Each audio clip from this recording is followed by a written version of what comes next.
Hi Scorpio, mid-month of June 2024, mid-June 2024. Ito na po ang inyong reading. Kuha tayo ng ilang messages para sa inyo. Ano nga bang ganap? Anong pwedeng nyo pang maramdaman o anong parating sa inyo? As usual, mensaheng gabay lamang po para sa mga Scorpio. Anong ating maiwan para sa kanila? Para sa taong ito na nakikinig? Message? Okay, sandali.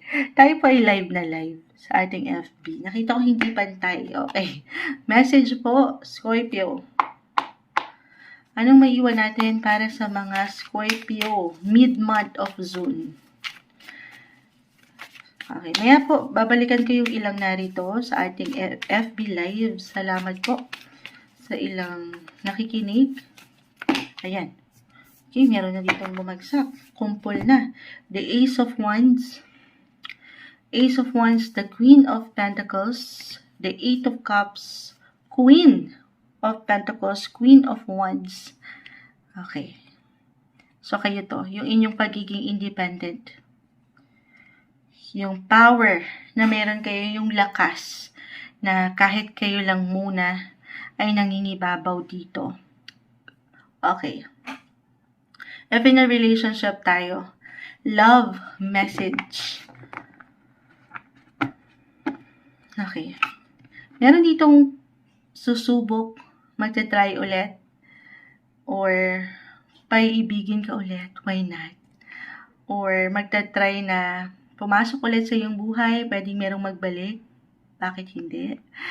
Pero may bago eh. At itong bago na ito ay maaring kaakibat ng nakaraan. Para sa ilan. Tayo po ay general reading. Okay, love message.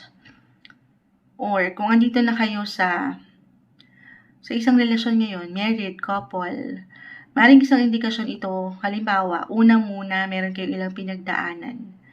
Okay, na hindi kadalian. Dito, papaangatin nyo marahil or kailangan nyo marinig ito na mula dito sa ilang pagsubok na inyong pinagdadaanan or pinagdaanan, ay susubok ulit kayo. Susubok at susubok. Merong bago. The Ace of Wands. Okay? Umaangat yung feminine energy. So, maaaring magiging bigger person dito ang mga babae. Okay? Pero regardless naman, ma-add ko lang yun. Or, someone closest sa iyong puso na isang babae. Kumbaga, mag-represent ito ng malaking impact para sa iyo mid-June. Maaaring kahit sa simpleng pagpapayo mula dito sa ilang pinagdadaanan mo, maging bukas sa ilang posibilidad. Okay? Or, kasi baka meron siyang naisip parating. Reversal yung energy.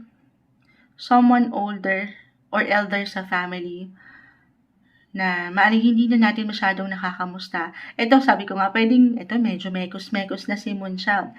Ito ay yung sitwasyon na maaaring mag-apply sa'yo or sa kanya, dito sa person na ito, sa yung someone, feminine, sa family ba ito, maaaring meron siyang ilang gustong iparating. Bakit ganun bigla yung pumasok?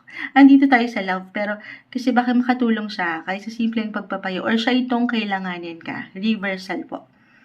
Okay, pero balik tayo, usaping pag-ibig eh.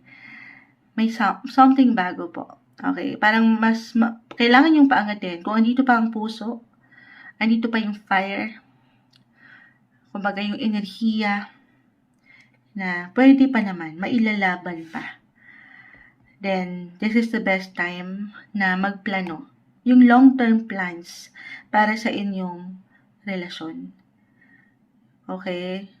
Especially sa mga meron talaga ng pinagdaanan na hindi kadalian, this time, merong renewal or rebirth, something bago sa relasyon. Sabi ko nga, or maybe, hindi naman kailangan po laliman yung bawat na mention ni Moonchild. Kahit dito sa paraan nyo, kung sino kayo bilang isang individual sa relasyon, kumbaga, why not try something new, something different naman? Kasi minsan, di ba? Oo, lalo masyado na kung para sa ilang comfort na, andito na yung komportable na kayo sa isa't isa, na why not pasparkin nyo naman yung mga bago sa inyong connection. Kasi ang ilan, di ba, parang naghahanap ng something new. Sa paraan nyo, okay, ano ba yung mga gusto nyo pa na gawin? Or yung hilig nyo pa? Or kayong mga babae, ano yung hilig nyo pa? Hilig nitong mga kaparehan nyo? Why not? Okay, sumabay. Compromise with your partner. Para sa ilan, andito talaga yung pag-ingat po when it comes to relationship.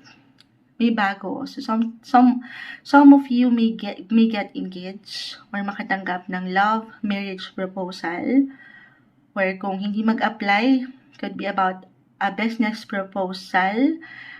Ace of Wands, Queen of Pentacles, Queen of Wands. Andito yung pagiging, sabi ko nga, independent, financially independent. Kung aking i-relate yan, kayang-kaya nyong tumayo sa kung nasan kayo ngayon. Meron kayong power.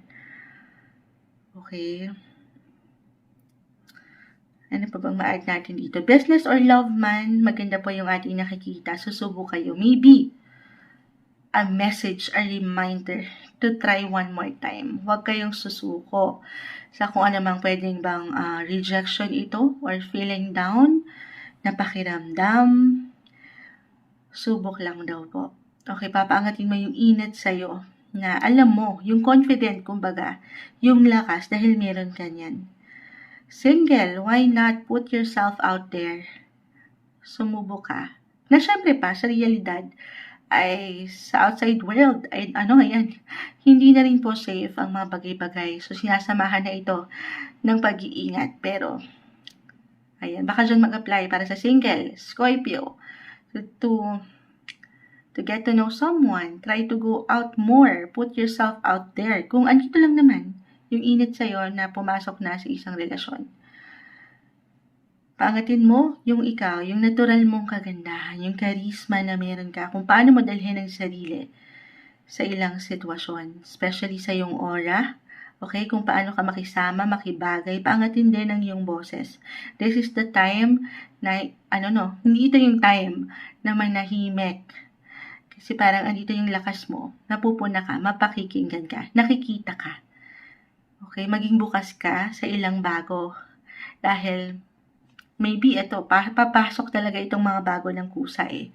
So, be flexible, stay open, be open sa ilang bagong ito na pwedeng ihain sa inyo ng mundo ngayong mid-June 2024, Scorpio.